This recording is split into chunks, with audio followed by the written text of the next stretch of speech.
There's something about a really hard workout where somewhere in the middle, because we all come to that fork in the road where we want to quit, where a body's screaming stop, but it's actually not our body, it's our head, right? I like getting to, because I used to be scared of that fork, I like getting there now as fast as I can and starting the inner process, the inner conflict of, should I quit? I can't. All the negative shit that comes up because your brain is telling you to stop, right? Because of discomfort. And then I try to see if I could push myself a little bit more, right? Can I do one more rep? Can I do two more reps? Maybe using numbers as a climbing board where you're driving your stake every time you do a rep. Or if it helps, using the hero's journey. Every workout to me is a journey. I know that going in. I know that somewhere as I start to sweat, I will go from comfort to discomfort, right? That's the inciting incident. That's the call of action, the call to action. And then I know that I'm going to have to slay my dragon, or many dragons, right? Whatever that looks like. Maybe it's a physical thing, like I hate running. I hate, certain movements, and that becomes my dragon. So when I know that I'm gonna have to slay my dragon, I'm going into the fight, willing to fight, instead of running from my dragon. I also know that if I don't slay my dragon, I can't get back to the village changed, meaning I go back home the same.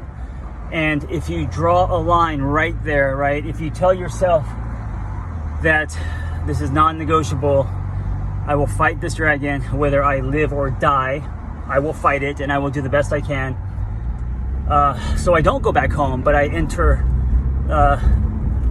my new world and come back to the village, come back home changed, right? The non-negotiable is I will not return the same.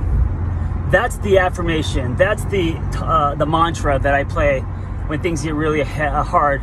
Not only in workouts, using workouts as a metaphor, but just in life in general. So whatever you're going through, whether it is a workout or a divorce or a life transition, maybe you're unemployed, maybe you feel very alone because you don't have friends right now, whatever it is that you're going through, the non-negotiable is that you will not return to the village. You will not come home the same. You will not come home the same. You would rather die than come home the same, right? It's kind of something that I made a promise to myself about 9 years ago. I would not return the same. And it's been so helpful for me because it gets me to do 2 extra reps, right? It gets me to lean into failures. It gets me to start building again. It gets me to step out of myself, my false beliefs. It gets me to dissolve my ego and listen to a side of me that is new, usually a quiet whisper for most of us, and feed the shit out of that.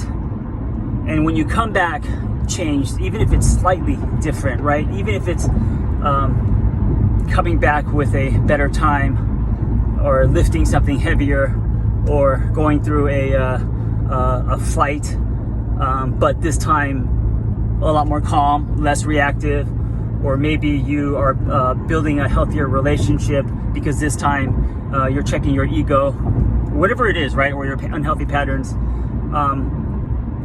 Whenever you come back different, that is how you know that you are growing, that you are evolving.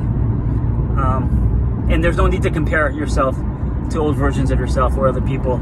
Just know that every time you come back, every time you make your journey and you come back different, then you are on the right path. So make that your non-negotiable. This time you will not come back the same.